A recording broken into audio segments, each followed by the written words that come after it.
ప్రభు పేరట మరొకసారి మీ అందరికీ హృదయపూర్వకమైన వందనాలు తెలియపరుస్తున్నాను. ప్రభు మిమ్మల్ని ఆశీర్వదించి దీవించునుగాక. మంచిది.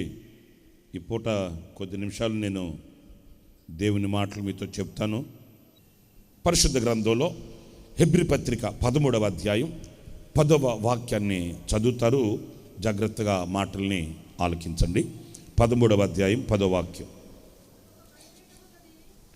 మనకొక బలిపీఠం ఉన్నది. చాలు చాలు, ఈ ఒక్క మాట నాకు కావాల్సింది. మనకొక బలిపీఠం ఉన్నది. పురులారా చూడండి, బలిపీఠము అనేది చాలా శ్రేష్టమైనది అని చెప్పుకోవాలి. ఇది మనం ఎక్కడ చూస్తాము?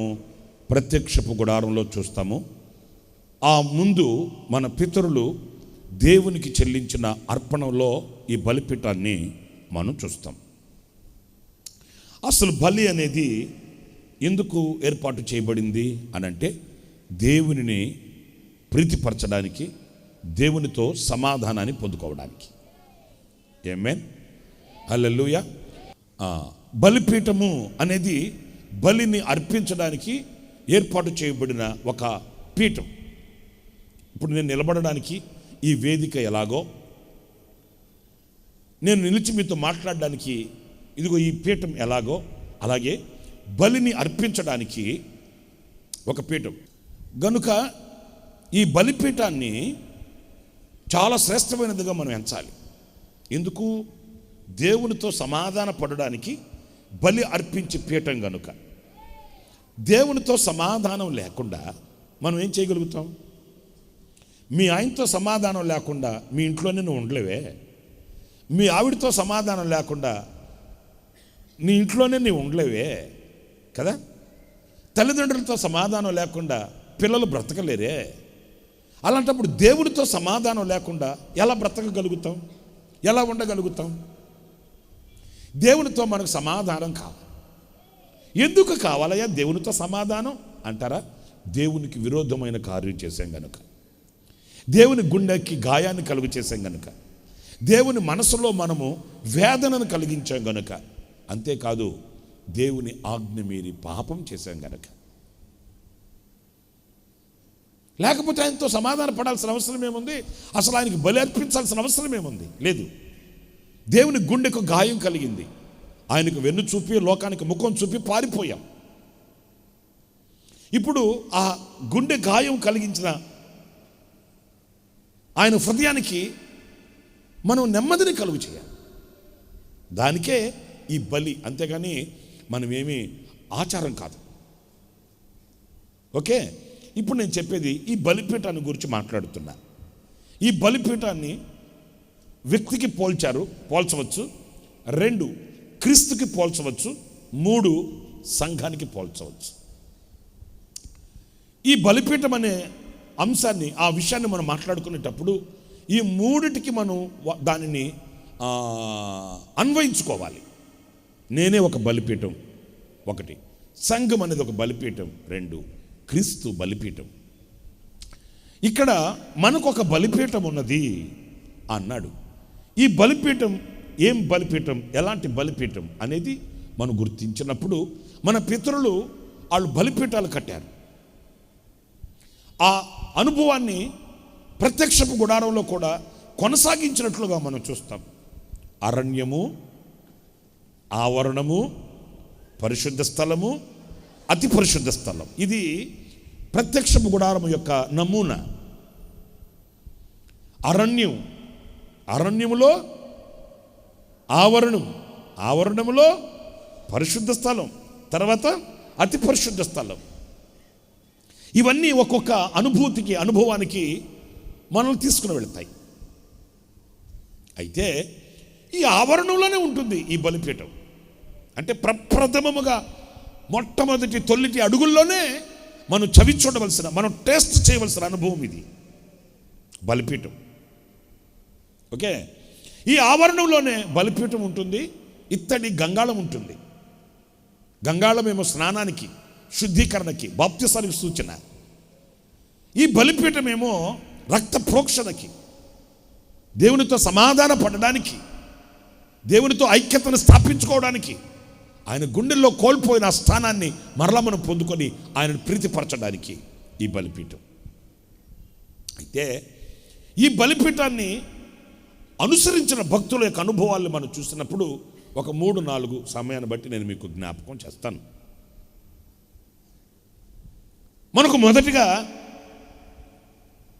మన పితరుల జీవిత చరిత్రలోకి మనం వస్తే, మీరు ఆదికాండం 12వ అధ్యాయం 7వ వాక్యంలో ఓ మాట మీరు చదువుతారు. యెహోవా అబ్రామునకు ప్రత్యక్షమై నీ సంతానమునకు ఈ దేశం ఇచ్చేదనని చెప్పగా. అవునండి, చెప్పగా ఏమని చెప్పాడు? రాత్రి నేను మీతో చెప్పాను, ఆయన మనతో మాట్లాడే దేవుడు. ఏం చెప్తాడు అని నేను చెప్పున్నది ఏమనగా అని కొన్ని విషయాలు రాత్రి నేను మీతో చెప్పాను. మెట్టుకు మన దేవుడు ఎవరు అనంటే మనతో మాట్లాడేవాడు, మనతో ముచ్చటించేవాడు, మనకు చెప్తాడు. ఆయన అన్నీ చెప్తాడు. ఏం చెప్తాడు? మనము ఎక్కడ బలర్పించాలని చెప్తాడు, మనం ఏ దేశం మీద నివసించాలో చెప్తాడు, ఇంకా మనము ఎలాగా మాట్లాడాలో చెప్పండి, ఎలాగా మాట్లాడాలో చెప్తాడు, ఇంకా మనల్ని ఎలా నడిపించాలి, ప్రజల్ని ఎలా నడిపించాలి, కుటుంబాన్ని ఎలా నడిపించాలి, ఇవన్నీ ఆయన చెప్తాడు. నాకు చెప్పేవాళ్ళు ఎవరు లేరు, ఇట్లాగైపోయాను, నాకు విషయం తెలియదు, ఇలాగైపోయాను, నా బ్రతికి ఎలాగైపోయింది, నాకు చెప్పేవాళ్ళు ఉంటే నేను ఎందుకు మారను అనే ఆ సమస్య లేదు. మనందరితో ఆయన బోధిస్తాడు, వివరిస్తాడు, ఆయన తెలియపరుస్తాడు. ఇక్కడ అబ్రహాముతో ఆయన ప్రత్యక్షమై చెప్తున్నాడు, నీ సంతానమునకు ఈ దేశమును ఇచ్చేదనని చెప్పగా. ఎక్కడిది? 12వ అధ్యాయంలో.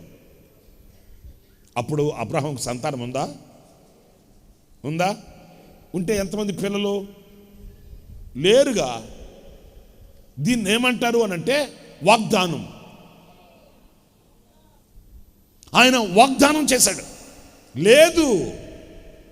లేని దానిని ఇస్తానని ఆయన వాగ్దానం ఉంటే అది వాగ్దానం కాదు.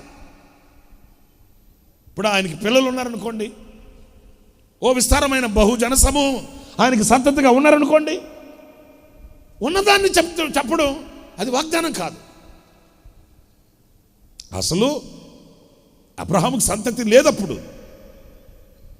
అప్పుడే దేవుడు ఆయనకు ఒక వాగ్దానం చేశాడు, అంటే ఒక మాట ఇచ్చాడు,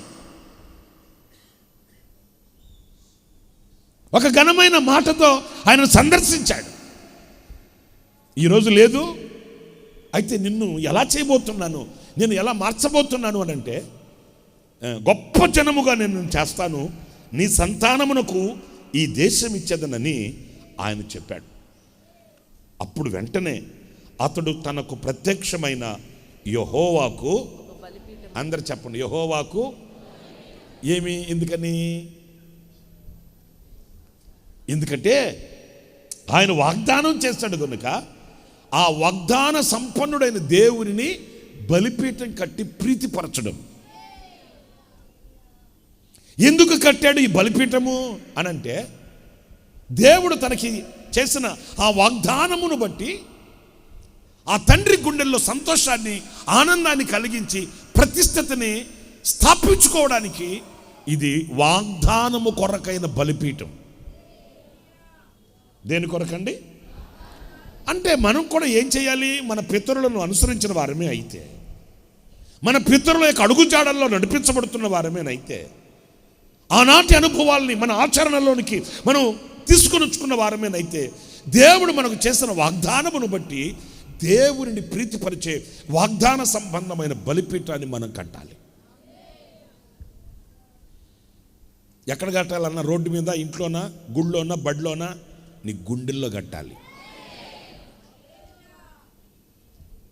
వాళ్ళు అక్షరానుసారమైన బలిపీఠాన్ని కట్టారు, మనం ఆత్మానుసారమైన బలిపీఠాన్ని కడుతున్నాం. వాళ్ళు అక్షరానుసారమైన ఇశ్రాయేలీయులు, మనం ఆత్మానుసారమైన ఇశ్రాయేలీయులు. వాళ్ళు అక్షరానుసారమైన స్వకీయ సంపాద్యం, మనం ఆత్మానుసారమైన దేవుని సొత్తైన ప్రజలు. హల్లెలూయా, హల్లెలూయా. అంటే ఈ బలిపీఠము యొక్క అనుభవము మన హృదయంలో స్థాపించబడాలి. ఏదో వాగ్దానం చేశాడు అని విచ్చలవిడికి తిరగడం కాదు. వాగ్దానం చేశాడు అని మన సొంత నిర్ణయాల్లోకి మనం వెళ్ళిపోవడం కాదు. వాగ్దానం చేశాడు ఎప్పుడు నెరవేరుస్తాడో ఎప్పుడు చేస్తాడో అనుకోవడం కాదు. ఆ వాగ్దానమును బట్టి ఎప్పుడైతే ఆ బలిపీఠము అనే అనుభూతికి మనం వస్తామో, ఆ యొక్క సమాధానపరచబడే లేకపోతే దేవుడిని ప్రీతిపరిచే అనుభవాల్లోకి మనం ఎప్పుడైతే దాటుతామో, ఆ బలిపీఠము యొక్క అనుభూతిలో ఆ వాగ్దానము యొక్క నెరవేర్పు కలుగుతుంది. వింటారండి? చాలామంది ఎలాగ పొరపడతారో తెలుసండి. చెట్టుకి ఒక వాగ్దానం స్టిక్కర్ అంటించేసి చెట్టుకి వాగ్దానం యొక్క ఏమంటారు ట్యాగ్స్ కట్టి, నాకు ఒక వాగ్దానం, మా అబ్బాయికి ఒక వాగ్దానం, మా ఆయన ఇంట్లో తాగి పడుకొని ఉన్నాడు, తాగుబోతాడు, ఆయనకు ఒక వాగ్దానం. తాగుబోతాడు కూర్చున్న వాగ్దానం ఏంటి? నువ్వు తాగు పానీయము ఆహారం పరిశుద్ధపరిచి నేను ఆశీర్వదకరంగా మారుస్తానని వచ్చింది. ఏది వదిలి తాగుబోతుడికి. ఇవి ఆచారాలు అంటారు వీటిని. ఓకే, ఆచార సంబంధంగా కాదు. ఇప్పుడు మనం కూడా వాగ్దానం సందేశం అని పెడతాం, ఆచారం కాదు. ఒక వాగ్దానాన్ని విశ్వసించి మనం ప్రార్థన చేసుకునే కూటమి అది, అంతే. అంతేగాని ఆ రోజుకు రాత్రికి రాత్రే యేసు ప్రభు వచ్చి పరిశుద్ధ గ్రంథంలో మన కొరకు ఒక వాగ్దానం రాయడు. జనవరి నెలలో ఈ వాగ్దానము, ఫిబ్రవరి నెలలో ఈ వాగ్దానం అని రాత్రికి రాత్రికే పుట్టించడు, సృష్టించడు. మనం పుట్టక మునిపే ఆయన వాగ్దానాలను స్థిరపరిచాడు. హల్లెలూయా, హల్లెలూయా. మనం ఈ లోకంలో ఈ భూమి మీదకి రాకమునిపే ఆయన వాటిని మన కొరకు సిద్ధపరిచాడు. ఇప్పుడు మనం ఏం చేయాలి? వాటి కొరకైన ఒక బలిపీఠాన్ని కట్టాలి. వాటి కొరకైన ఒక నిర్ణయానికి రావాలి. వాటి కొరకైన ఒక ఒడంబడికకు, ఒక ప్రతిష్టతకి మనం రావాలి. నాయనా, నీవు ఇలాగ వాగ్దానం చేసావు, ఆ వాగ్దానానికి తగినట్లుగా నేను బ్రతుకుతాను. ఆ వాగ్దాన నెరవేర్పుని నేను చూచేటట్లుగా సమర్పించుకుంటాను.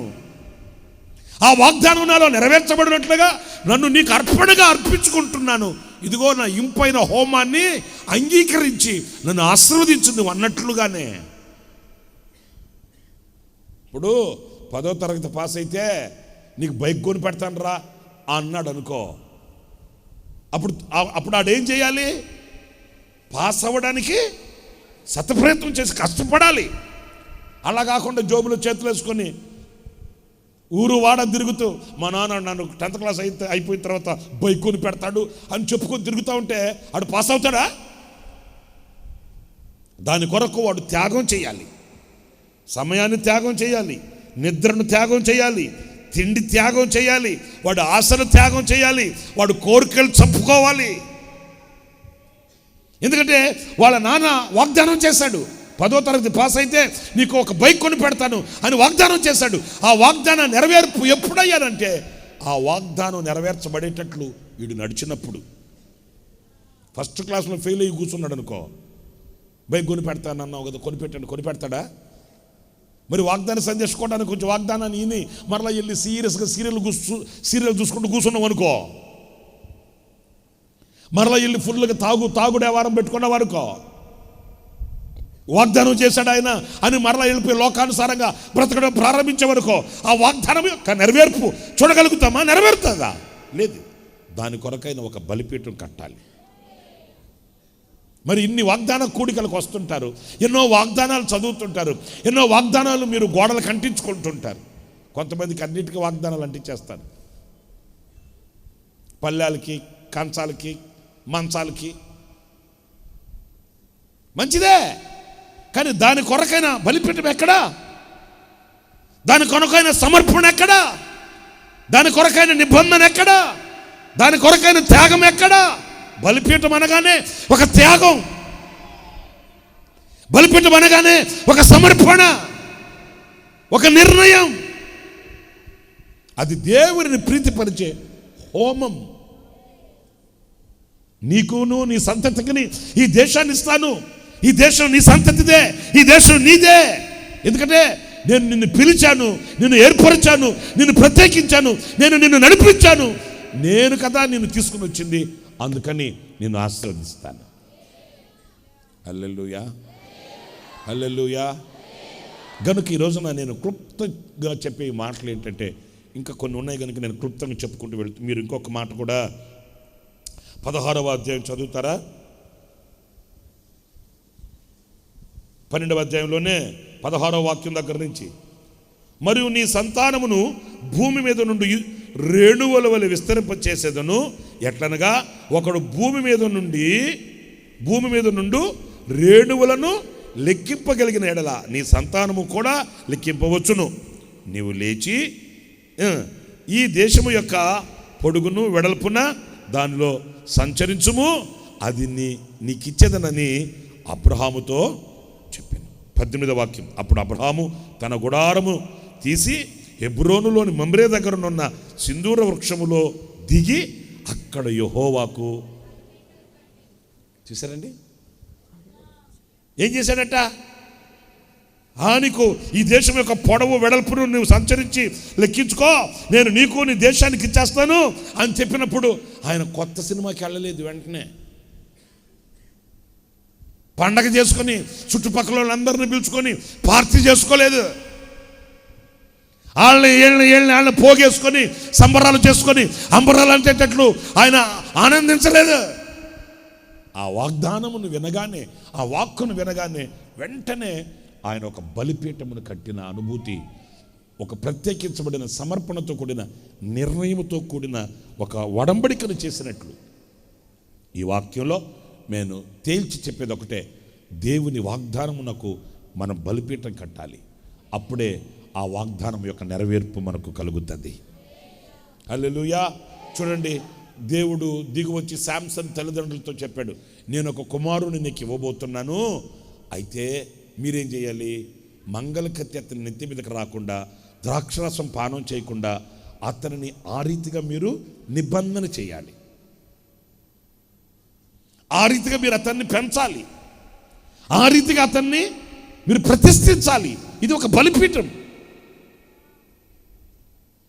తల్లి అయిన మరియకు దేవదూత చెప్పారు, రక్షకుడిని గర్భాన్ని ఉద్భవిస్తాడు, ఆయనకి యేసు అని పేరు పెట్టు, తన ప్రజలను తమ పాపములలో నుండి ఆయన రక్షిస్తాడు. ఇది ఒక ఆమె వెంటనే ఏమనింది? నీ దాసురాల మీద నీ కటాక్షము, ఇది ఒక బలిపీఠం.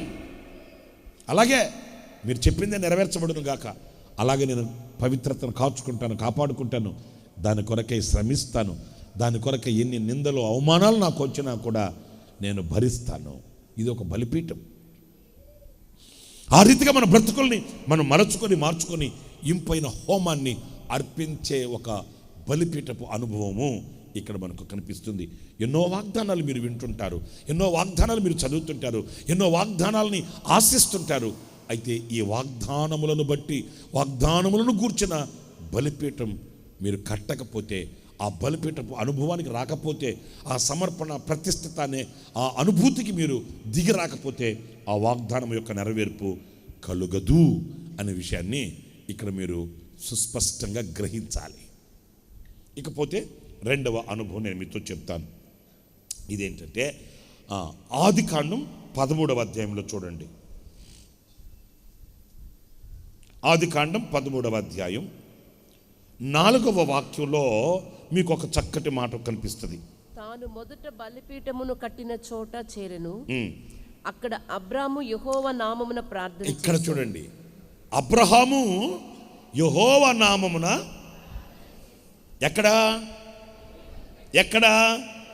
ఎక్కడ బలిపీఠము కట్టిన చోట చేరి, ఆ బలిపీఠం కట్టిన చోట అబ్రహాము ప్రార్థన చేశాడంట. ఎందుకని? ఇది ఒక ప్రార్థన బలిపీఠం. బలిపీఠం అనేది ప్రార్థన. మీరు 5వ వాక్యం కూడా చదువుతారు. అబ్రాముతో కూడా వెళ్ళిన లోతుకును గొర్రెలు గొడ్లు గుడారములు ఉండెను గనుక వారు కలిసి నివసించుటకు ఆ ప్రదేశము చాలకపోయెను. ఎందుకనగా వారి ఆస్తి వారు కలిసి నివసించలేనంత విస్తారమై ఉండెను. ఎప్పుడు? అది చూడండి, మనం చాలా సులభ శైలిలో మాట్లాడుకుంటుంటాం ప్రార్థన అనేది. సులభ శైలిలో ఆ ప్రార్థనలో ఉన్న శక్తి, ఆ ప్రార్థనలో ఉన్న ఆశీర్వాదం ఎంత గొప్పదో చూడండి. బలిపీఠం కట్టిన ఆ చోటకు వచ్చి ఆయన దేవునికి ప్రార్థన చేశాడంట, మొరపెట్టుకున్నాడంట. ఏమని మొరపెట్టాడు, ఏమని ప్రార్థన చేశాడు? ఆయన అంతరంగంలోనికి మనం వెళ్ళాలి. ఎందుకంటే ఇక్కడ మనము ఒక మాట చదువుతున్నాం, తాను మొదట బలిపీఠమును కట్టిన చోట చేరెను. అంటే దేవుడు అతనితో చెప్పిన మాట, దేవుడు అతనితో ఇచ్చిన వాగ్దానం, దేవుడు ప్రత్యక్షతను చూచిన ఆ స్థలానికి ఆయన బలిపీఠమును కట్టిన ఆ చోటకు వచ్చి ఆయనతో దేవుడు చేసిన వాగ్దానమును జ్ఞాపకం చేసుకుని ప్రార్థన మొరపెట్టడం. ఒక చిన్న మాట నేను ఇక్కడ మీతో అడగాలి. అదేంటంటే, ఏనాడైనా ప్రభు మనతో చేసిన వాగ్దానమును బట్టి, దేవుడు మనకిచ్చిన వాగ్దానాన్ని బట్టి, మనం చదివిన విశ్వసించిన వాగ్దానాన్ని బట్టి మనం దేవుని సన్నిధిలో ప్రార్థన చేసిన మొరపెట్టుకున్న అనుభవం మన దగ్గర ఉంటే, ప్రార్థన చేయించుకోవడం కాదండి, కాసేపు అయితే ముగించేస్తాం ఆరాధన, నీకు వచ్చేస్తారు ఇక్కడికి మొత్తం, ఇటువైపు మహిళా మండలి, అటువైపు పురుషుల మండలి, ఇంకొచ్చి తోపులాట. నేను దాని గురించి మాట్లాడట్లే. నీతో దేవుడు చేసిన వాగ్దానాన్ని బట్టి, దేవుడు నీకు ఇచ్చిన మాటను బట్టి, ఏ విషయమైతే నీతో ఆయన ముచ్చటించాడో, ఏ విషయమైతే ఆయన నీతో తెలియపరిచాడో, ఏ విషయంలో ఆయన నీతో వడంబడిక చేసుకున్నాడో, దానిని గూర్చిన ప్రార్థన బలిపీఠం. ప్రార్థన, నైనా నీవు నాకు చేసిన వాగ్దానం, ప్రభువా నీవు నన్ను హెచ్చించిన ఆశీర్వాదం, ప్రభువా నీవు నాతో చెప్పిన ఆ మాటను బట్టిన ఆ వాగ్దాన నెరవేర్పు. మనలో ఎప్పుడు దేవుడు మనతో చేసిన మాటను లేకపోతే వాగ్దానాన్ని స్మరించుకునే ఆ మనస్సు. ఇప్పుడు మనమంతా కూడా ఎన్నో వాగ్దానాలను విశ్వసించి మనం వాగ్దానాన్ని మనం పొందుకున్నాం. కానీ నెల గతించిపోతుంది, నెల గతించిపోతుంది, ఈ నెల గతించిపోతే ఇంకొక నెల వస్తుంది, ఈ నెల పోతే ఇంకొక నెల వచ్చేస్తుంది, ఈ నెల పోతే ఆ నెల వచ్చేస్తుంది. అయితే దేవుడు చేసిన ఆ వాగ్దానమును బట్టి ఆ ప్రార్థనలో నిలిచి ఉన్న అనుభవాలు ఎంతమందిలో ఉన్నాయి? ఇదే నెల ఫిబ్రవరి నెల, ఓకే, ఆగస్టు నెలలో నీకుతో ఏమని వాగ్దానం చేశాడని నేను మిమ్మల్ని అడిగాను అనుకో, మీరు చెప్పగలరా? ఎందుకంటే ఆ నెలతో అయిపోయింది మీకు. మరి అదే, అందుకే తాను బలిపీఠం కట్టి నా చోటుకి మరలా వచ్చి, వాక్యం అనేది ఈ రోజుకి ఒకటి, రేపటికొకటి, మర్నాటికి ఒకటి కాదండి. వాక్యం అనేది మన గుండెల్లో స్థిరపరచుకోవలసింది, మన గుండెల్లో స్థాపించుకోవలసింది, మన గుండెల్లో విశ్వసించవలసింది. ఈరోజు నువ్వు చేసిన ఆ ప్రార్థన ఏనాడో నీతో ఆయన చేసిన వాగ్దానానికి తాళపు చెవి. వినుకున్నారా? ఈరోజు నువ్వు చేసే ప్రార్థన ఏనాడో నీ కుటుంబం ఎడల ఆయన చేసిన వాగ్దానానికి అది తాళపు చెవి.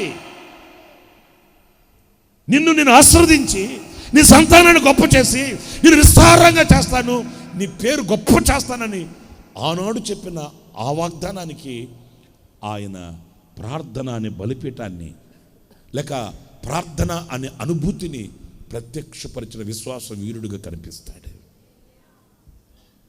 నా ప్రియమైన సహోదరులారా, ఆ ప్రార్థన అనే బలిపీఠం ఎంత ఆశీర్వాదాన్ని మనకు కనపరుస్తుందంటే ఈ 5వ వాక్యం మనకు ప్రత్యక్షపరుస్తుంది. 2 వ్యక్తులు కూడి ఒక చోట నివసించలేనంత ఆశీర్వాదం. హల్లెలూయా, హల్లెలూయా. వాళ్ళకి వారు కలిసి నివసించుటకు ఆ ప్రదేశము సరిపోలేదట. ఎందుకంటే వారి ఆస్తి వారు కలిసి నివసించలేనంతగా విస్తరించిపోయిందట. ఏది? మనం ప్రార్థన చేస్తే కదా, మనం అడిగితే, ఆ జ్ఞాపకాలు మన మధ్యలో ఉంటే కదా, వాటిని గూర్చిన ఆసక్తి, వాటిని గూర్చిన ధ్యానం, వాటిని గూర్చిన ధ్యాస. స్తోత్రం కలుగుగాక. హల్లెలూయా. నేను నా పుట్టినరోజు ప్రార్థన చేయించుకోవడానికని మా పాస్టర్ గారి దగ్గరికి వెళ్దామని నన్ను ఇలాగే తెల్లబట్టలు వేసి నన్ను సిద్ధపరిచారు. నేను పాస్టర్ గారి దగ్గరికి వెళ్ళి ప్రార్థన చేయించుకొని రావాలి. నేను అంతలో దేవకుమార్ అని ఒక పాస్టర్ గారు మా ఇంటికి వచ్చాడు. అదే నేను సిద్ధపడుతున్నాను. ఇంకా అప్పుడు మా నాన్న, మా వాడు పుట్టినరోజు అండి ఈరోజు, పాస్టర్ గారి దగ్గరికి పంపిస్తున్నాం, వెళ్ళాలి, ప్రార్థన చేయించుకొని రావాలి అంటే నేను అప్పుడే ఇంట్లోంచి బయటకు వచ్చా.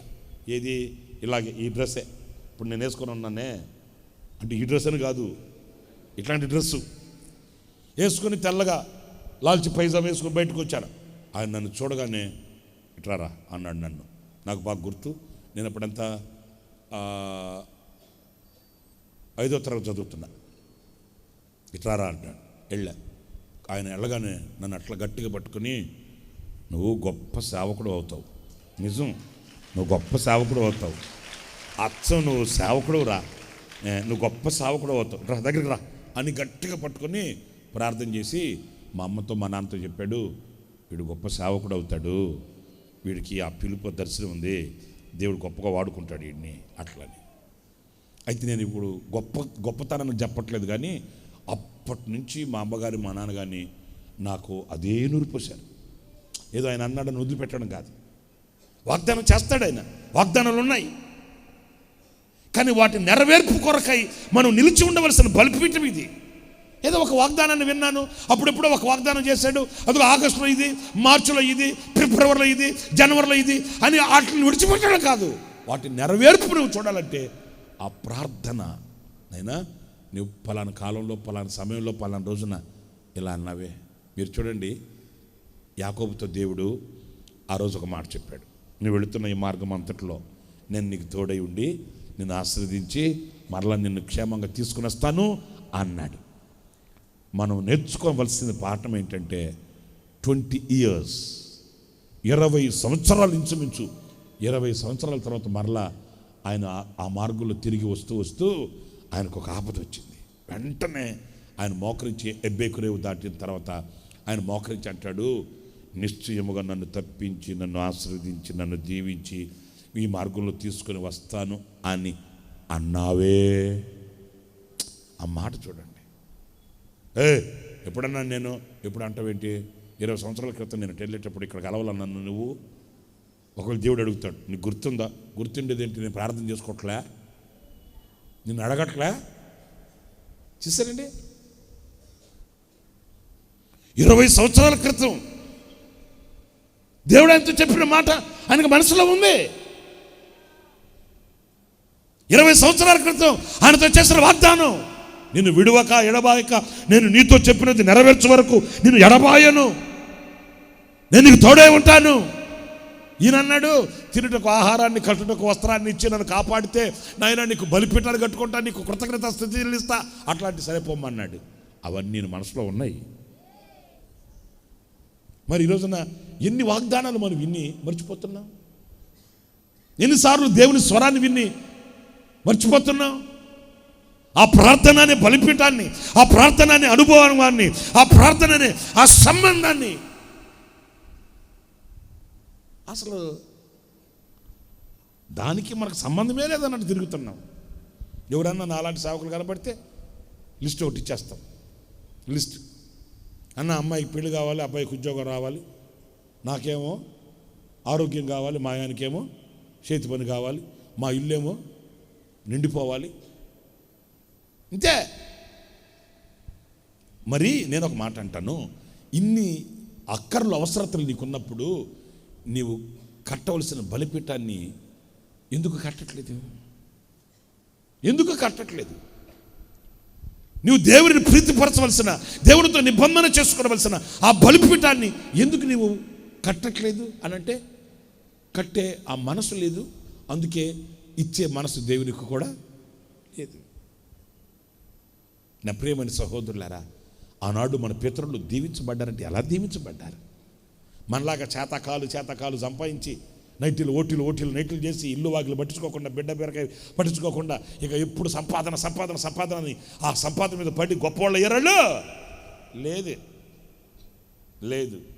వాళ్ళు ఆశీర్వాదము వచ్చే ఆ చోట దేవునితో అనుబంధం కలిగి సమస్తాన్ని సంపాదించుకున్నారు, గొప్పవాళ్ళుగా ముద్రించబడ్డారు. ఈనాటికి నీ సజీవ సాక్షిగా మనతో మాట్లాడుతున్నారు. హల్లెలూయా చెప్పండి. హల్లెలూయా, హల్లెలూయా. నా ప్రియమైన సహోదరులారా, ఈరోజు దేనికైనా కారణం, దేనికైనా మూలం, ఏ దీవెనకైనా మనకు కావలసిన సోపానం ఏంటంటే ప్రార్థన. ప్రార్థించే వ్యక్తి కలవరపడడండి, ప్రార్థించే వ్యక్తి జారిపోడండి, ప్రార్థించే వ్యక్తి ఎప్పుడు అపజయము నొందడండి, ప్రార్థించే వ్యక్తి ఎప్పుడు కూడా విశ్వాసమందు బలహీనుడు కాడండి. విశ్వాసానికి ఊత ప్రార్థన. ఓకే, విజయానికి చేయుత ప్రార్థన, గమ్యానికి ఊత ప్రార్థన. మనం చేరుకోవలసిన ఆ తీరానికి మనం చేర్చేది ప్రార్థన. ఒక గొప్ప వ్యక్తిని ఒక ఆయన ఇంటర్వ్యూ చేస్తూ అడిగాడట, మీరు ఎంత గొప్పవాళ్ళు కావడానికి ఏంటి కారణం? మీ కుటుంబీకుల, నీ ఫ్రెండ్స్, నీ స్నేహితుల, నీ సొంత కృషిన? మీరు ఈ స్థితికి రావడానికి మీ కృషితో మీరు పైకి వచ్చారా? మీ ఫ్రెండ్స్ సహకారంతో పైకి వచ్చారా? మీ కుటుంబీకుల సహకారంతో మీరు పైకి వచ్చారంటే ఆయన అన్నాడట, నేను ఇంత గొప్పవాడిని కావడానికి 3 కారణాలు. 1 ప్రార్థన, 2 ప్రార్థన, 3 అది నా తల్లిదండ్రుల, మా వాళ్ళ రక్త సంబంధికుల సహకారంతో కాదు, మా ఫ్రెండ్స్ సహకారంతో కాదు, నా సొంత కృషితో కానే కాదు. నాకు తెలిసింది ఒకటే, నేను అడుగు వేయడానికి నాకు ఒక స్టెప్ కావాలి. అది నేర్పింది, అది ఇచ్చింది ప్రార్థన. నేను ఒక నిర్ణయం తీసుకోవడానికి నాకు స్థితిని, శక్తిని ఇచ్చింది ప్రార్థన. నేను ముందుకు వెళ్ళడానికి నా చేయి పట్టుకుంది ప్రార్థన. ఆ ప్రార్థనే లేకపోతే నేను ఈ స్థితికి చేరుకోలేను కదా. నిజమే. ఈరోజు మనకు ఎన్నో అవసరతలు ఉన్నాయి, ఎన్నో అక్కర్లు ఉన్నాయి, ఎన్నో ఉన్నాయి. వాటన్నింటిలో మనం కట్టవలసింది ప్రార్థన అనే బలిపీఠం. హల్లెలూయా. సరే, 3వ అనుభవం కూడా నేను మీకు జ్ఞాపకం చేస్తాను. అదేంటంటే 22వ అధ్యాయంలో చూడండి.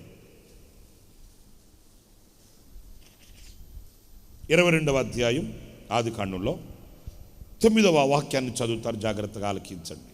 అలాగూ వారిద్దరూ కూడి వెళ్ళి, అబ్రహాము ఇస్సాకు ఇద్దరు కలిసి వెళ్ళి దేవుడు అతనితో చెప్పిన చోటికి వచ్చినప్పుడు అబ్రహాము అక్కడ బలిపీఠమును కట్టి కట్టెలు చక్కగా పేర్చి తన కుమారుడు ఇస్సాకును బంధించి ఆ పీఠము పైనున్న కట్టెల మీద ఉంచెను. చాలు.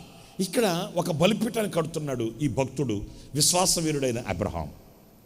ఈ బలిపీఠం ఏంటయ్యా అనంటే ఇది అర్పణ అనే బలిపీఠం. అందరూ చెప్పండి, ఏ బలిపీఠం అండి? మీకు ఇప్పుడు 2 చెప్పా. ఒకటేమో ప్రార్థన కాదు, వాగ్దానము కొరకైన బలిపీఠం. 2 ప్రార్థన బలిపీఠం. 3 అర్పణ అనే బలిపీఠం. ఇప్పుడు నేను మిమ్మల్ని ఒక విషయం ఏమని చెప్పాను, ఒక 5 ఎకరాల స్థలం కావాలి, ప్రార్థన చేయండి అన్నాను అనుకో. మీలో ప్రేరేపింపబడిన వాళ్ళు కానుక తీసుకుని వచ్చి ఇచ్చేస్తారు. ఏమండి పాస్టర్ గారండి, ఇదిగో స్థలం కొరకు ప్రార్థన చేశారు కదా, నాకు ఎందుకో ప్రేరేపణగా ఉందండి, ఆ స్థలం కొరకు నేను కొంత ఇవ్వాలనుకున్నాను, ఇదిగో అని ఇచ్చేస్తారు. ఓకే, మంచిదే. మీరు ఇవ్వడం మీకు ఆశీర్వాదమే, తీసుకోవడం నాకు సంతోషమే, అంతే కదా. అయితే ఒక మాట వినండి, ఈ అర్పణ ఏదో నాకుంది నేను ఇస్తున్నాను అన్నట్లుగా కాదండి. జాగ్రత్తగా వినాలి మీరు. మీ చేతిలో ఆ సామర్థ్యత ఉంది, మీ దగ్గర ఫైనాన్షియల్గా ఆ స్థితి ఉంది, మీరు ఇస్తున్నారు, సంతోషమే. అయితే ఇది ఒక అర్పణ అయిన బలిపీఠంగా ఉండాలంట. స్తోత్రం కలుగుగాక, స్తోత్రం కలుగుగాక. ఒక అర్పణ అయిన ఒక బలిపీఠం.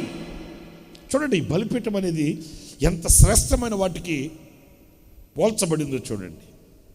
అబ్రహాముతో దేవుడు మాట్లాడుతూ అన్నాడు, అబ్రహమా, నీవు అమితముగా ప్రేమించుచున్న నీ ఒక్కగానొక్క కుమారుణ్ణి నేను నీకు చూపించే పర్వతం మీద నాకు అర్పణగా ఇమ్మన్నాడు. ఇక్కడ ఒక బలిపీఠము అని ఎందుకు దీన్ని పోల్చవలసి వచ్చింది అనంటే, నీవు అమితముగా ప్రేమించుచున్న నీ ఒక్కగానొక్క కుమారుణ్ణి,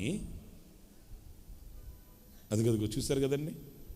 అసలు ఆ సీన్ చూస్తుంటేనే మనసు చివకమంటది. ఆ తండ్రి వృద్ధాప్యంలో ఆ తండ్రి తన కొడుకుని ఆ కట్టెల మీద పేర్చి ఎలాగ చూడగలుగుతాడు? ఆ తండ్రి గుండె ఎలా తట్టుకోగలుగుతుంది? ఆ తండ్రి మనసు ఎలాగా కాల్చబడుతుంది? అదే ఇప్పుడు ఏదో మనం ఆ స్థితి ఉంది, మనం ఇచ్చేస్తున్నాం కాదు. దేవుడు ఆశించే ఒక అర్పణ, దేవుడు కోరుకునే ఒక అర్పణ,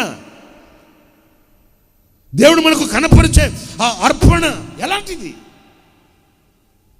ఏదో ప్రార్థన చేసుకున్న కానుకపేటలో కానుక వెళ్ళిపోయాను, లేకపోతే ప్రార్థన చేసుకునేటప్పుడు 10 రూపాయలు చెల్లిపోయాను, రైట్, మంచిదే. కానీ నీ అంతరంగంలో దానిని గూర్చిన ఒక సమర్పణ, నీవు అమితముగా ప్రేమించే నీ ఒక్కగానొక్క కుమారుడయ్యా,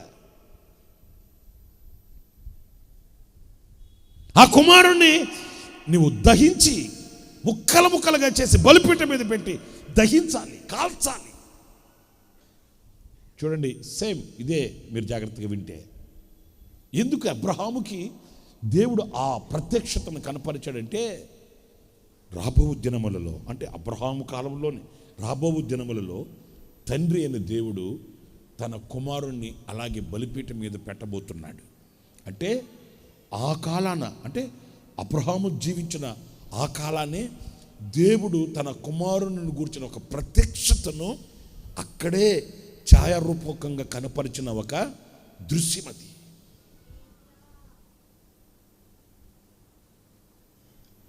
నీవు అమితముగా ప్రేమించే నీ ఒక్కగానొక్క కుమారుణ్ణి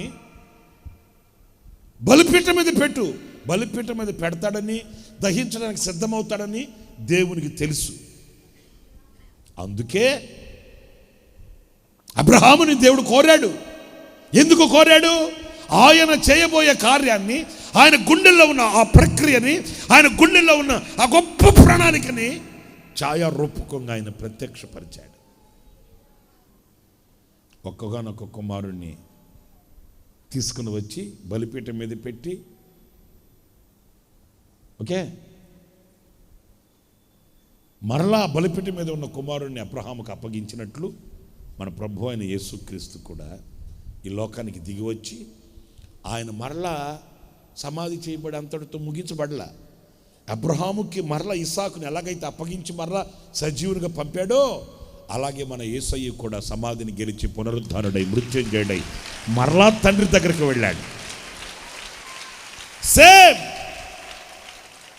ఇక్కడ మనం ఒక అర్పణ అన్నప్పుడు, మనం ఏదైతే ఆయనకి అర్పణగా అర్పించుతున్నామో, దేనినైతే ఆయనకి సమర్పణగా అర్పిస్తున్నామో, అంతటితో చరిత్ర ఆగదు. మరలా దానిని ఆశీర్వదించి ఆయన మీ చేతికిస్తే దీవించబడిన వారై, ఆశీర్వదించబడిన వారై, మీరు దేనినైతే చేతబట్టుకొని వచ్చారో సాక్షిగా, ఆ సాక్ష్యపు జీవితంలో కలిగే ఆశీర్వాదాన్ని మీరు చేత పట్టుకొని వెళ్ళేటట్లు ఆయన కృప చూపిస్తాడు. హల్లెలూయా. అంటే ఒక అర్పణ అనేది ఈ చేత్తో ఇచ్చేది కాదు, ఈ మనసుతో ఇచ్చేది. మీరు గుర్తుపెట్టుకోండి, ఎప్పుడైనా మీ చేత్తో ఇచ్చేదాన్ని ప్రభు మీ హృదయాన్ని చూడకుండా తీసుకోడు. అర్పణ అనేది, సమర్పణ అనేది ఈ చేత్తో ఏదో ఇచ్చాను, నా బాధ్యత తీర్చుకున్నాను కాదు. నీ మనసుతో ఇవ్వగలిగింది, నీ హృదయంతో ఇవ్వగలిగింది ఉందే, నీ హృదయంలో నుంచి కలిగిన ఆ సమర్పణ ఉందే, నీ హృదయంలో నుంచి వచ్చిన ఆ అర్పణ ఉందే. ఒక తల్లికి 4 కూతుర్లంట, జ్ఞాపకం వచ్చింది చెప్తాను. 4 కుమార్తెలు. ఆ రోజున మిషనరీ సభలో ప్రకటన చేస్తున్నారట. చీకటి దేశాలకి, చీకటి ఖండాలకి సువార్తను తీసుకుని వెళ్ళే యోధులు కావాలి, మీలో ఎవరైనా ఉంటే లేచి మీరు చెప్పండి. అట్లంటే ఆ తల్లి లేచి అనిందంట, అయ్యా నా పాప, మా కుమార్తె ఉంది, ఆ పాపను పంపిస్తాం. అప్పుడు వాళ్ళు అన్నారంటమ్మా, ఆడపిల్లలు అంటున్నావు, ఆ దేశ ప్రజల పరిస్థితి ఏంటంటే వాళ్ళు మనుషులను తినేస్తారు. వాళ్ళు చీకటి ప్రజలు మనుషులను తినేస్తారు వాళ్ళు అంటే ఆమె అనిందంట, నైనా నేను దేవుని కొరకు పంపిస్తున్నా, దేవుని బిడ్డ అట్లా అంటే సరేనని పంపించింది. బాధాకరమైన విషయం ఏంటంటే ఆ దేశానికి వెళ్ళింది, ఆ చీకటి దేశానికి, ఆ బిడ్డను చంపేశారండి.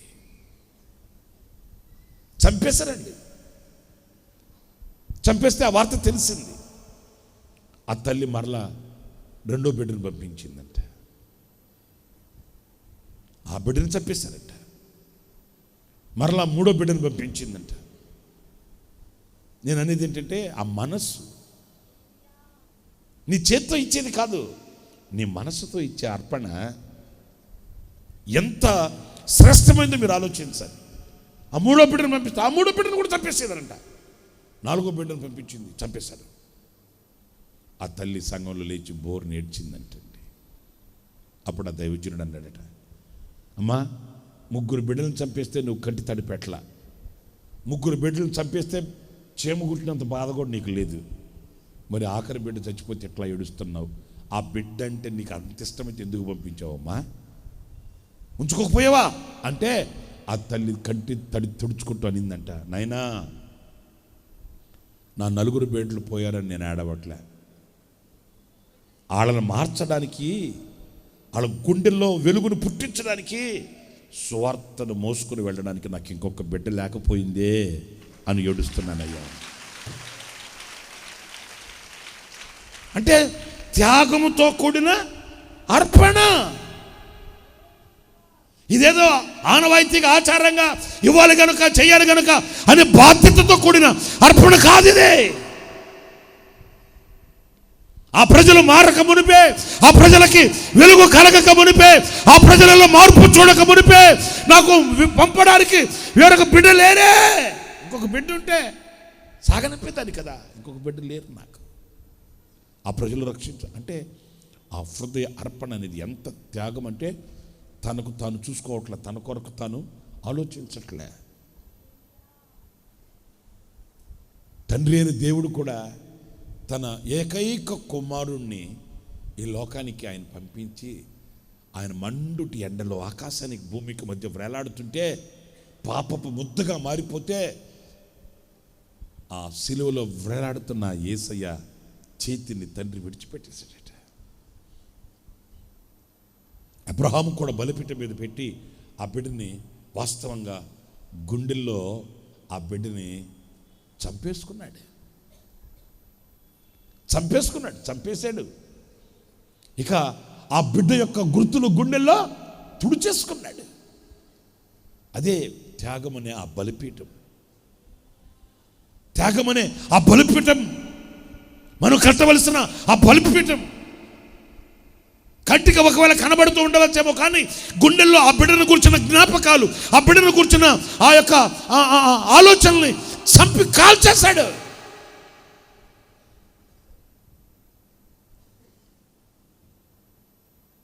ఎన్నో సంవత్సరాలుగా ప్రార్థించి ఆశించి ప్రభు దగ్గర అడిగి పొందుకున్న ఆ బిడ్డని గుండెల్లోంచి తుడిచి వేసుకున్న ఆ త్యాగంతో కూడిన బలిపీఠం.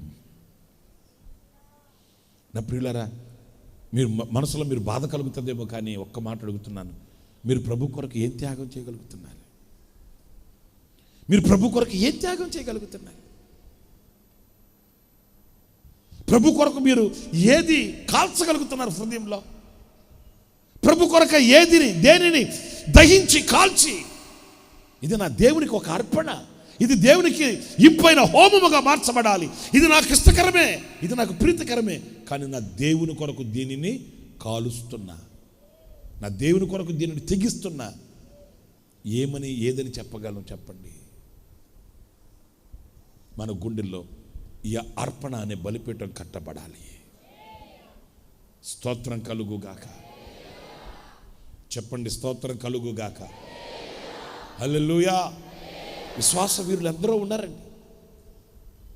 వాళ్ళ క్షేమాన్ని, వాళ్ళ వసతుల్ని, వాళ్ళ హక్కుల్ని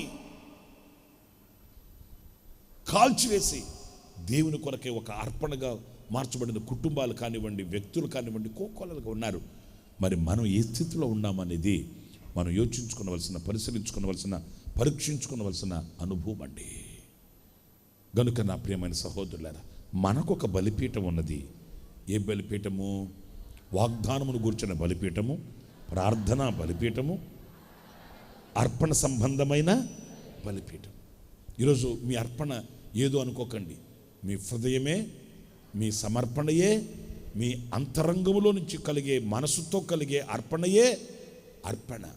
అంతేగాని ఆచారంగా ఏదో చేయడం కాదు. ఆ రీతిగా ఒక బలిపీఠం మీ గుండెల్లో, మీ హృదయంలో కట్టబడాలని దేవుని వాక్యం. మనకొక బలిపీఠం ఉన్నది. మరి ఆ బలిపీఠం మనకు అన్నప్పుడు నీకు ఆ బలిపీఠం అనుభవం ఉందా అనేది మనం పరిశీలించుకోవలసిన అనుభవం. ఇంకా మరొక అనుభవం కూడా నేను మీతో చెప్తాను. అది మత్తయి సువార్త 5వ అధ్యాయం. మత్తయి సువార్త 5వ అధ్యాయం 23వ వాక్యం చదువుతారండి. కావున నీవు బలిపీఠం వద్ద అర్పణ అర్పించుచుండగా, ఇక్కడ ఇంకొక మెట్టు మనం పైకి వెళ్తాము. నీ మీద నీ సహోదరునికి విరోధం ఏమైనను కలదని అక్కడ నీకు జ్ఞాపకం వచ్చినట్లా. ఇక్కడ కొంచెం స్పష్టంగా వివరంగా చదువుతారు, వినండి మరొకసారి. నీవు బలిపీఠం వద్ద అర్పణ అర్పించుచుండగా, నీ మీద నీ సహోదరునికి విరోధం ఏమైనను కలదని అక్కడ నీకు జ్ఞాపకం వచ్చిన ఎడల. చాలు, ఆపండి. నన్ను చూడండి. ఇక్కడ మీరు ఆ పదాలను మీరు గుర్తించాలి, ఈ మాటను గుర్తించాలి. ఏంటంటే, నీ మీద నీ సహోదరునికి, మరలా చెప్తున్నా, నీ మీద నీ సహోదరునికి. డైరెక్ట్ స్పీచ్, డైరెక్ట్గా మాట్లాడతాను. నన్ను చూడండి. నీ సహోదరుని మీద, నీకు కాదు. మీకు ఆ అనుభవం అర్థమైందా? నీవు బలిపీఠం దగ్గరికి బలి అర్పించడానికి వచ్చినప్పుడు నీ సహోదరుని మీద నీకు ఏదైనా విరోధం ఉన్న ఎడల కాదు.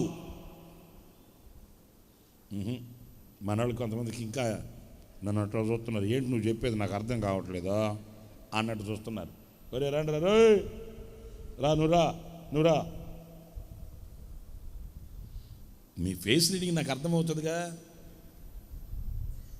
ఇట్రా, వాళ్ళకి అర్థం కావాలిగా. మళ్ళీ మీ ఇద్దరు కన్ఫ్యూజ్ అయిపోతారు. ఇట్రా, వీళ్ళిద్దరు అన్నదమ్ములు చూడండి అంటున్నారు, లంబు జంబు.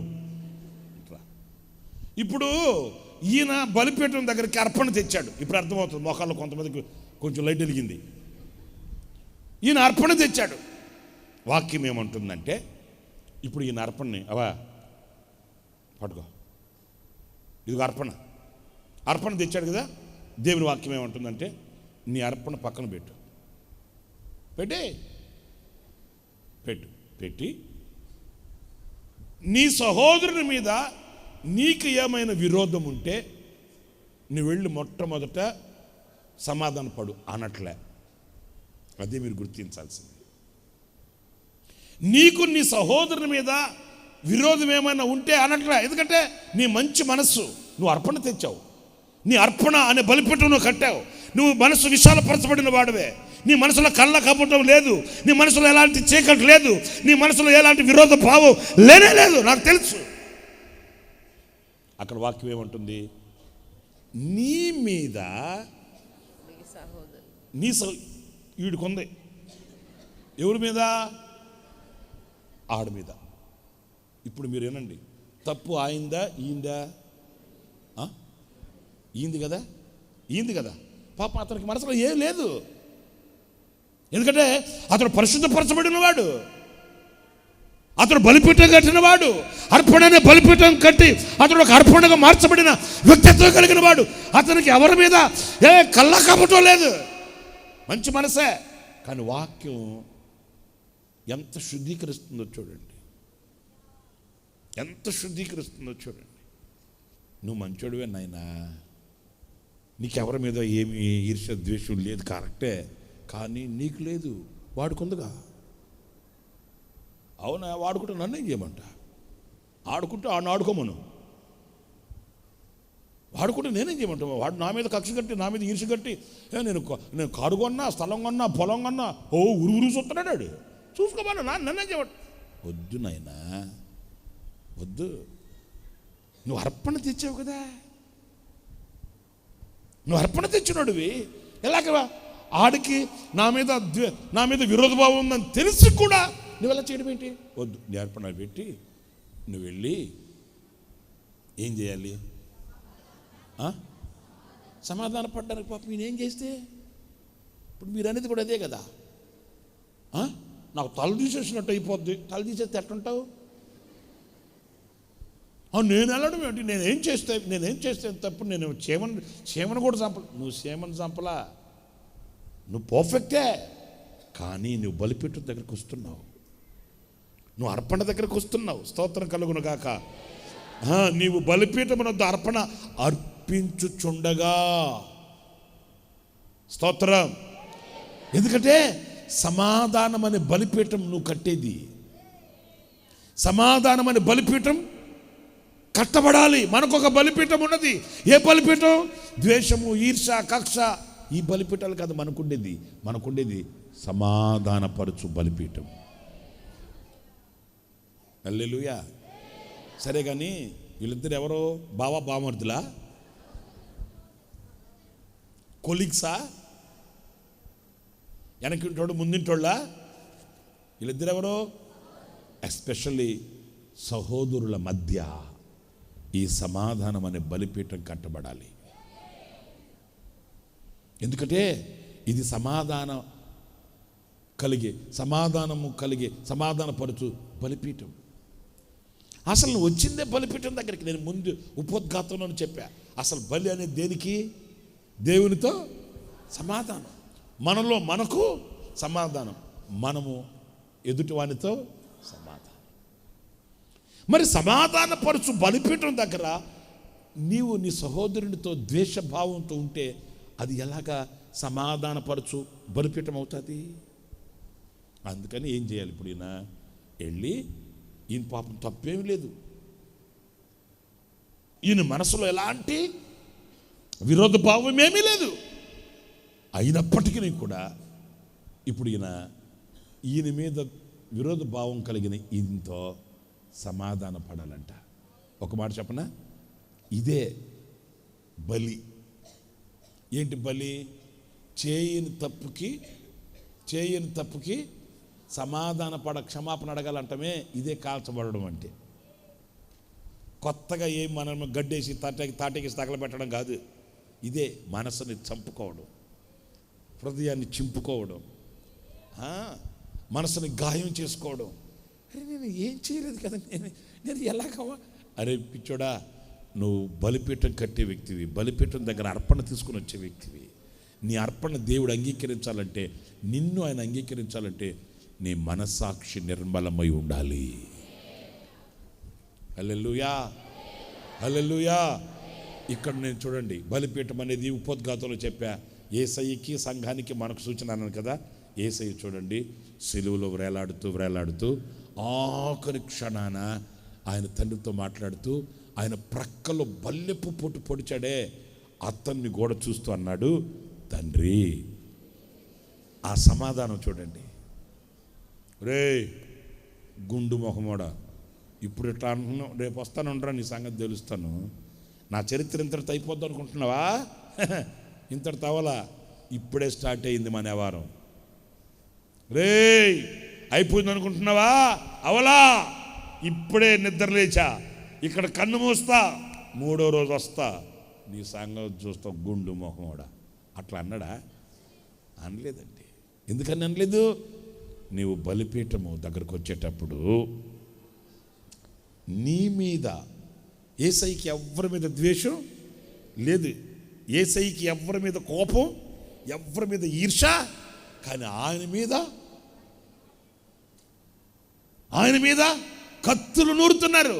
అయినప్పటికీ యేసయ్య అన్నాడు, తండ్రి వీరిని క్షమించయ్యా, తండ్రి వీరు తెలియట్లేదయ్యా. ఈ సమాధానం అనే బలిపీఠం వింటున్నారా? ఈ సమాధానం అనే బలిపీఠపు అనుభవం. మనకొక బలిపీఠం ఉంది. కానీ ఎక్కడుంది ఈ రోజున? ఇప్పుడు ఆరాధన అయిపోయిన తర్వాత పొరపాటున నువ్వు గొడవ పడిన వ్యక్తి ఎవరైనా ఇక్కడ కనబడ్డారు అనుకో, వాళ్ళు వందనాలు చెప్పడానికి వచ్చిన వందనాలమ్మా, ఏంటమ్మా వెళ్తున్నా, నేను వెళ్తున్నామా, ఏదో అలా వందనాలు చెప్తారని, వాళ్ళతో చేయి కలపాల్సి వస్తుందని, వాళ్ళ ముఖం చూడాల్సి.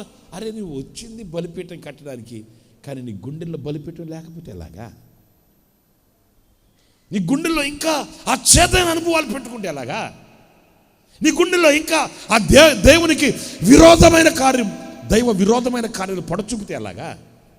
అది బలిపీఠపు అనుభవం కాదు, సమాధానపరచు బలిపీఠం. నీకు ఎవరి మీద లేదు, కానీ నీ మీద వాళ్ళకుందని తెలిసింది. అయినప్పటికీ కూడా ఈ అర్పణని అక్కడ పెట్టి వెళ్ళి వాళ్ళతో, అరే బాబు రవా, నా మీద నువ్వేదో అనుకుంటున్నట్టున్నావు, నన్ను ఏదో వాళ్ళ దగ్గర ఏదో చెప్పినట్టున్నావు, వాళ్ళ దగ్గర నన్ను గురించి విసుగుపడ్డట్టున్నావు, సరేలే నీకేదైనా బాధ కలిగించుంటే క్షమించరా. ఈడేమంటాడు, చాలేవో అంటాడు. అనబాకరా, మన సహోదరులు రా అంటున్నారండి. ఇదే బలిపీఠం, ఇదే అటు అనబాకరా, మన సహోదరులు కదా, ఒక రక్తంతో కడగబడిన వాళ్ళు కదా. ఈ సమాధాన బంధం ఈయనకేం లేదు, ఈయనకి ఇతని మీద ఏదో బాధ ఉందని తెలిసింది. ఆ బ్లాక్ డాట్, ఆ కొంచెం మచ్చ కూడా మనం సర్దుకుపోకూడదు. ఆ బలిపీఠం అనే సమాధానం అనే బలిపీఠాన్ని మనం కట్టాలి. హల్లెలూయా. ఆ బలిపీఠం యొక్క ఆశీర్వాదం మనం పొందుకోవాలి. హల్లెలూయా. మీకు ఎన్ని చెప్పారు ఇప్పటికి? ఇంకొకటి చెప్పనా? 5 బాగుంటుంది. మనం చెప్పుకుంటే 3, లేకపోతే 5. 5-fold మినిస్ట్రీ మంది. హల్లెలూయా. సరే, ఇంకొకటి 5వ చెప్పేసి ముగించేస్తా. నిర్గమకాండం 17వ అధ్యాయం.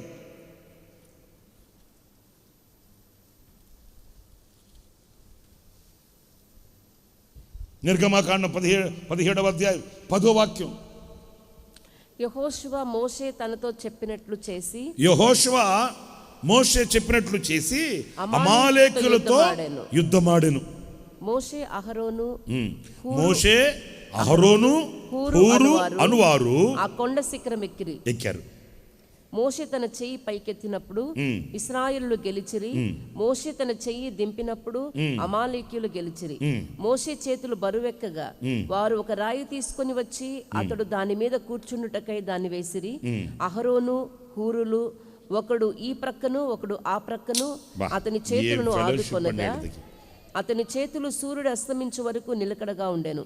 అట్లు యెహోషువ కత్తి వాడి చేత అమాలేకు రాజును అతని జనులను గెలిచెను.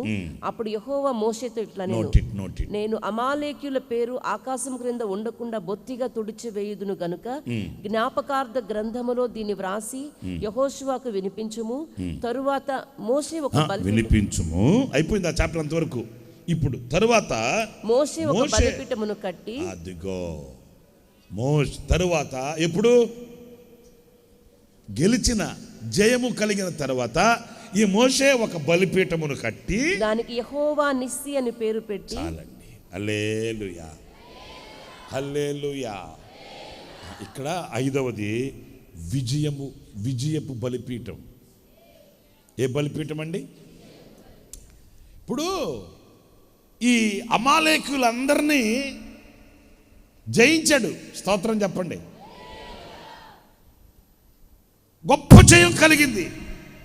దేవుడు కూడా అన్నాడు, ఆకాశము క్రింద నుండకుండా బొత్తిగా తుడిచివేసేదను గనుక జ్ఞాపకార్థ గ్రంథములో దీన్ని వ్రాసి యెహోషువకు వినిపించు. బాగానే ఉన్నాయి. అంతటితో ఈ చరిత్ర ముగించబడలేదండి. ఈ కలిగిన ఈ జయాన్ని ఏదో జ్ఞాపకార్థ గ్రంథంలో వ్రాసి ఏదో సాక్ష్యం చెప్పి ఆదివారం రోజున వరుసగా నిలబడతారు కదా సాక్ష్యాలు చెప్పేవాళ్ళు. కొంతమందికి అయితే అసలు ఏం సాక్ష్యం చెప్పడం అర్థమై చావట్లే.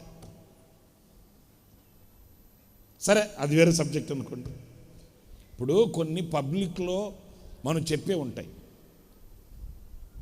కొన్ని పబ్లిక్లో చెప్పాల్సిన అవసరం లేదు. ఒకవేళ అంత అవసరమైతే దానిని అర్థమయ్యే 2-3 మాటలతో చెప్తే సరిపోద్ది. అర్థమవుతుందా?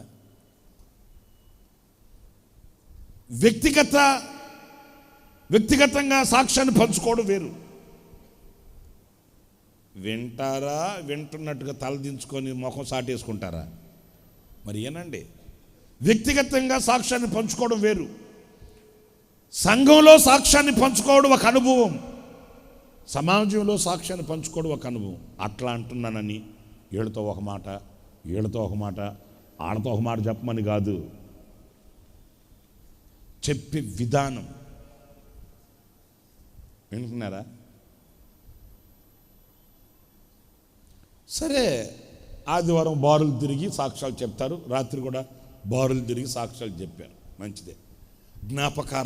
జ్ఞాపకార్థ గ్రంథంలో వ్రాశారు. అంతటితో అయిపోయిందా?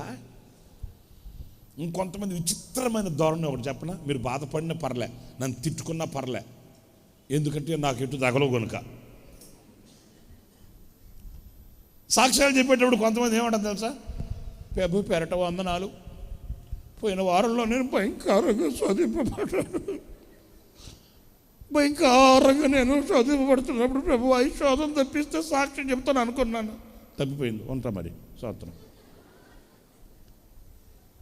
ఏమని ఒప్పుకున్నారంటే వీళ్ళు? అంతే, సాక్ష్యం చెప్పేస్తే అయిపోయిందా? భారం తిరిగిపోద్దా? అదే మనం చేసే తప్పు. సాక్ష్యం చెప్తాను అనుకున్నాను, సాక్ష్యం చెప్పేస్తున్నాను కదా, ఇంకా రాసుకో, ఇంకా నువ్వు చెప్పుకో, అయిపోయింది. ఇప్పుడు దేవుడు ఒక గొప్ప విజయం ఇచ్చాడు, అద్భుతం చేశాడు, దాటించాడు, ఇంకా నిన్ను బ్రతికించాడు, ఇంకా నిన్ను ఆశీర్వదించాడు. జ్ఞాపకార్థ గ్రంథంలో వ్రాయి అంత మాత్రమే కాదు సుమా, దేవుడు నీకు ఇచ్చిన విజయాన్ని బట్టి ఒక బలిపీఠాన్ని కట్టాలి నువ్వు. అది మీరు 14వ వాక్యాన్ని ముగింపుకు వచ్చేసాం. 14వ వాక్యంలో యెహోవా మోషేతో ఇట్లా, నేను అమాలేకుల పేరు ఆకాశం క్రింద ఉండకుండా బొత్తిగా తుడిచివేయుదును గనుక జ్ఞాపకార్థంగా గ్రంథంలో దీన్ని వ్రాసి యెహోషువకి వినిపించుము. అయిపోయిందా లేదా? ఇక సంకలో బైబిల్ పెట్టుకొని స్తోత్రం హల్లెలూయా, జయ జయ యేసు జయ అని వెళ్ళిపోవచ్చుగా. మోషే వెళ్ళట్లే, వెంటనే ఆ గొప్ప ఘన విజయం ఇచ్చిన దేవునికి బలిపీఠమును కట్టి యెహోవా నిస్సి, స్తోత్రం హల్లెలూయా హల్లెలూయా. దైవజనుడా మోషే, ఎందుకయ్యా ఈ బలిపీఠం? దేవుడు నాకు ఇచ్చిన ఘన విజయాన్ని బట్టి. ఎందుకంటే ఈయన చేతులు ఎత్తితే ఇశ్రాయేలీయులు గెలుస్తున్నారంట, ఈయన చేతులు దించితే అమాలేకులు గెలుస్తారు. అలాంటి క్లిష్ట పరిస్థితుల్లో చూసారండి, అదిగదిగో భలే, వెరీ గుడ్. మా వాళ్ళు మంచి స్పీడ్ అయిపోయారు మా వాళ్ళు. స్తోత్రం. చూడండి, పెద్ద ఆయన ముసలాయన అక్కడ యెహోషువ యుద్ధం చేసే దాన్ని బట్టి కాదంట. ఆ యుద్ధం చేసే వాళ్ళకి కృప కావాలంటే, యుద్ధం చేసే వాళ్ళకి శక్తి కావాలంటే, యుద్ధం చేసే వాళ్ళకి వివేకం కావాలంటే, యుద్ధం చేసే వాళ్ళకి దేవుని బలం కావాలంటే దైవజనుడు చేతులు ఎత్తాలి. ఇక్కడ ఎంతసేపు చేతులు ఎత్తుతాడు? ఆ పక్కన ఉన్న వాళ్ళు చేతులు ఎత్తడానికి ఓపికలోనోడు ఎందుకు వచ్చాడంట ఇక్కడగా, మళ్ళీ ఈయన బిల్డప్ ఎక్కువ, మాకు చెబితే మేము చేస్తాగా, ఏదో చేసేవాళ్ళలాగా వచ్చాడు, కాసేపు చేతులు ఎత్తితే మోసలాడు మళ్ళా ఏమో అట్లా అన్నారా? అనలేదు. దైవజనునికి మనం సహకరించాలి. చూడండి ఎంత ముచ్చటగా ఉందో ఫ్రేమ్, వెరీ గుడ్ రావా. ఆ ముసలాయన చేతులు దించేస్తే అయ్యో నా ప్రజలకి ఇబ్బంది కలుగుతుంది అని వాళ్ళిద్దరు ఒక బండ తెచ్చి బండేసి కోసబెట్టి మళ్ళా ఇద్దరు చేతులెత్తి మా దైవజనునికి మేము సహకరించాలి, మా దైవజనునికి మేము చేయుతినివ్వాలి, మా దైవజనునికి మేము అండగా నిలబడాలి, స్తోత్రం అని అలాగ చెయ్యెత్తి పెడితే అనుభవించినాడు కదా, అడుగులేసినాడు కదా, ఆ బాధ తెలిసినాడు కదా, ఒక్కసారి వెనక్కి తెలుసుకొని అమ్మా ఈ అమాలేకులందరిని ఎట్లా జయించేవారు స్వామి, ఈ అమాలేకులందరిని ఎట్లా గెలిచావు నాయనా, ఆయన ఇచ్చిన శక్తి, ఆయన ఇచ్చిన కృప, ఆయన ఇచ్చిన పరాక్రమాన్ని బట్టే కదా అని వెంటనే మోషే దేవునికి ఒక బలిపీఠం కట్టాడంట. ఆమేన్. ఇదిగో నేను మీతో చెప్తున్నాను, ఎన్ని మేలులు అనుభవించుంటారు మీరు, ఎన్ని ఉపకారాలు అనుభవించుంటారు. ఏది మీ గుండెల్లో బలిపీఠం ఏది? ఏదండి? ఒక ఆమె ఇట్లాగే యేసన్న గారి దగ్గరకు వచ్చి చెప్పిందంట, అన్నా 3 తులాల బంగారు, 3 తులాల బంగారు అన్న దొంగ వచ్చి ఎత్తుకెళ్ళిపోతుంటే పెరట్లో పడుకొని ఉన్న మా ఆయన్ని ఎవరో ప్యాటర్న్ కొట్టారంట. ఆ దొంగ ఆ గేట్ దగ్గరకు వచ్చేసరికి ఈ మంచం మీద పడుకొని ఉన్నాయని లేచాడట. ఎప్పుడైతే లేచాడో వాడు దొంగ గత్తరపోయి ఆ మూట అక్కడ నిలబడి, అన్న దేవుడు చేసే సహాయం అన్న, మా ఆయన ఎవరు ఆయన్ని కొట్టినంటే ఎవరు లేరు, దేవుడు ఆ రీతిగా నాకు సహాయం చేశాడు అన్న అని చెప్పి సాక్ష్యం చెప్పిందంట. చర్చిలో కూడా సాక్ష్యం చెప్పి అనిందంట, అన్న ఒక్క ప్రార్థన కూటం పెట్టండి, నా కృతజ్ఞత కూటం అనిందంట. సరే అన్న కూడా అన్నాడట పెడతాలే అని చెప్పి, ఎప్పుడమ్మా ఈ వారం వచ్చే వారం, ఎందుకన్నా ఆలస్యం, ఇంకా ఈ వారంలో పెట్టాయి అంటే పెట్టాడు, మీటింగ్ పెడతామని చెప్పి అట్లాగే అన్నాడంట. మళ్ళీ అనిందంట, అన్న మన సిబ్బందిని అందరం తీసుకురా అన్న, మన సిబ్బంది అందరూ, అమ్మ సిబ్బంది రావాలంటే కొంచెం ఇబ్బందులు ఉంటాయమ్మా. ఏం ఇబ్బందులు ఏమి లేవు, మేము చూసుకుంటాంగా. ఆ మాటలు కోటలు దాటిపోతాయండి. ఆమెనిందంట సిబ్బందిని అందరం తీసుకురాబట్టి వెళ్ళాడట అన్న. విచిత్రమైన సంగతి చెప్పన వద్దా? కృతజ్ఞత కూడా పెడితే ఈ ఐగుప్తు పిరమిడ్లు ఉంటాయే, ఇట్లాగా పిరమిడ్లు, అట్లాగా మరమరాలు డేక్షకు పోసుకొని వచ్చి పెట్టిందంట కోటలో. అప్పుడే అనుకున్నాడంట అన్న, ఏదో జరగబోతుంది ఇక్కడ అనుకున్నాడంట. ఇక డేక్షలో మరమరాలు పెడితే అన్న పాట పాడేవాడు ఆపి, ఒరే ఫ్యాన్ ఆపండ్రా, కృతజ్ఞత ఎగిరిపోతుంది గాలికి, ఆపండ్రా ఫ్యాను, ఎందుకంటే ఆ ఫ్యాన్ గాలికి కృతజ్ఞత వెళ్ళిపోతుంది, ఆపండ్రా ఫ్యాను అంటే ఫ్యాన్ ఆపారంట. సరే అయిపోయింది, కూటమి అయిపోతే అవి పంచాలి కదా, పంచడానికి ఆమె రెడీగా ఉంది. ఏసేబన్నా, ఓ ఏసేబన్నా ఎక్కడున్నా రానురా, నువ్వు పంచుతూరా. ఏంటి ప్రత్యేకంగా ఆయనకు అప్పగిస్తుంది అనుకుంటే, ఆయన ఎలాంటి వాడంటే వచ్చిన జనాన్ని అందరికీ పంచగా మరల సగం మిగిల్చుకొచ్చాడంట. టాలెంటెడ్. ఇటు పడుతున్నాడంట, మరమరాలని పట్టి వాళ్ళ దగ్గర సగమే వదులుతున్నాడంట, మళ్ళీ సగం లోపల వేసుకుంటున్నాడంట. ఆ ఊర్లో ఎక్కడ కోటాలు పెట్టినా పంచాలంటే ఆయన డిగ్రీ హోల్డర్ అంట. ఆయన అంత గారడి. ఇదే వద్దని ఇది. సరే ఇక అంత అయిపోయిన తర్వాత మరలా ఇంత పెద్ద పొట్లం తీసుకుని వచ్చి అందరికి చూసేటట్టు, అందరికి కనబడేటట్టు, అన్న దేవుడు నాకు ఇంత మేలు చేసిన తర్వాత నేను రుణం తీర్చుకోలేను అన్న, కాను కన్నా అని చెప్పిస్తే ఇంత పెద్ద పొట్లం, నాయనా స్తోత్రం యేసయ్యా, పరిచర్యలో వాడుకుంటానయ్యా అని చెప్పి తీసుకెళ్ళాడంట. వచ్చిన తర్వాత నాయన పేపర్, ఒక పేపర్ అయిపోతుంటే ఇంకొక పేపర్, ఆఖరిలో లోపల 12 రూపాయలు ఉన్నాయంట.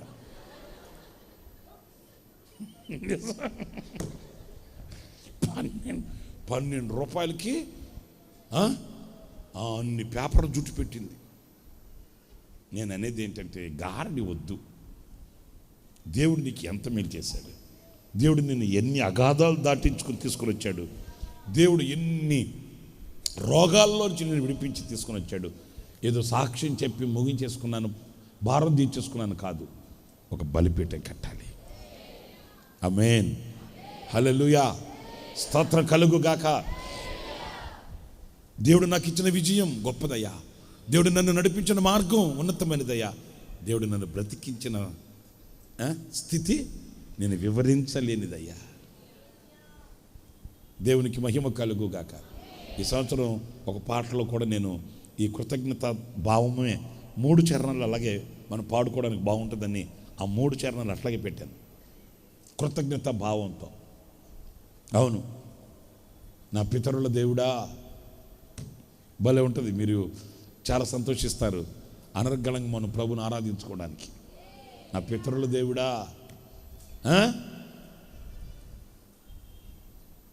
చాలా బాగుంటుందిలేండి, ఇప్పుడు చెప్తే మరలా బాగోదు, వద్దు. డైరెక్ట్ మనం అంతే, ఇక అంతే. 3 చరణాలు ముత్యంలాగా ఉంటాయి అంతే. ప్రభుని అనర్గళంగా పాడుకుంటుంటేనే కృతజ్ఞత కలిగిన మనసైతే కళ్ళల్లో నీళ్లు కారుతాయి అంతే. కన్నీటి బాష్ప బిందువులతో ఆయన కాళ్ళు తడుపుతామంతే. అలా ఉంటుంది అంతే. స్తోత్రం కలుగుగాక. నేను మీతో చెప్పేది ఏంటంటే ఆ కృతజ్ఞత బలిపీఠం అండి, విజయంతో కూడిన బలిపీఠం. నాయనా, జీవితంలో ఎప్పుడు తలంచుకున్నా నీ కృపచేతనే నేను ఈ స్థితికి వచ్చాను, నీ కృపచేతనే నేను జయించాను. నీవు బలం ఇవ్వకపోతే నాకెక్కడిది, నువ్వు కృప ఇవ్వకపోతే నాకెక్కడిది, నువ్వు నన్ను చూడకపోతే నాకెక్కడిది, నువ్వు నా చేయి పట్టుకోకపోతే నాకెక్కడిది. ఆ కృతజ్ఞత. మీకు 5 చెప్పాను. మనకొక బలిపీఠం ఉన్నది. ఒకటి వాగ్దాన సంబంధమైన బలిపీఠం, ప్రార్థనా బలిపీఠం, అర్పణ బలిపీఠం, సమాధాన బలిపీఠం.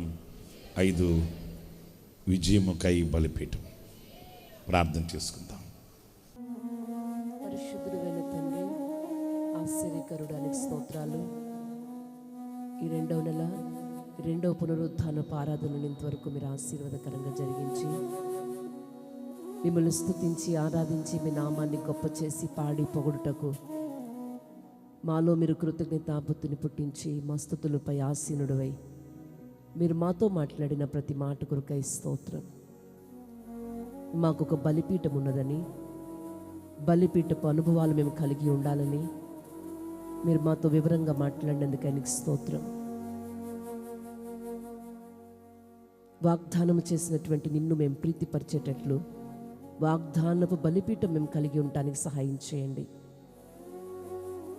మీరు చేసిన వాగ్దానాలు మా బ్రతుకులో నెరవేర్చబడినట్లు ప్రార్థన అనే బలిపీఠం మేము కలిగి ఉండటానికి సహాయం చేయండి.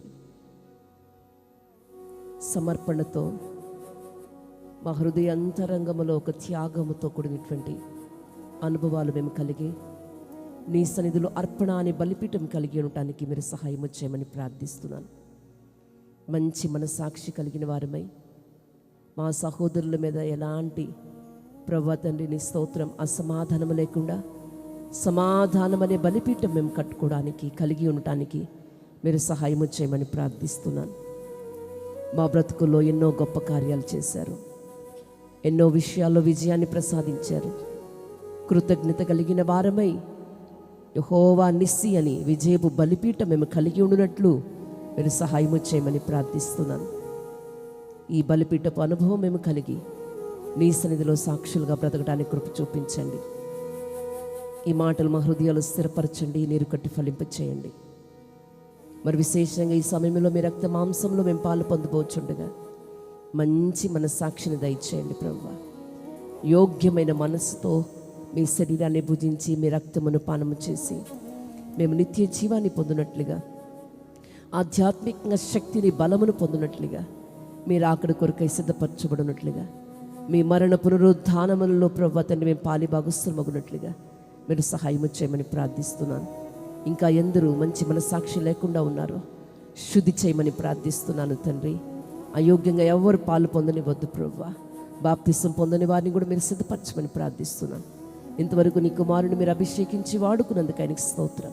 ఇంకా ఉన్నతమైన కృప దయచేయండి నాయన. సంఘ సభ్యులందరినీ మీరు దీవించి మీ సన్నిధిలోని మేళ్లు చేత తృప్తిపరిచి కృపాక్షేమములతో నడిపించమని సమస్త ఘనత మహిమా ప్రభావం నీకు ఆరోపించుకుంటూ నజరేయుడనే యేసు నామం అడుగుచున్నాను తండ్రి, ఆమేన్. మన ప్రభువు అయిన యేసుక్రీస్తు కృప, తండ్రి అయిన దేవుని ప్రేమ, పరిశుద్ధాత్మనందుల అన్యోన్యమైన సహవాసము, సన్నిధి సముఖం ఈ ఆరాధనలో పాలు పొందిన ఒక్కొక్కరికి సదాకాలం తోడయుండి నడిపించునుగాక. Amen, amen.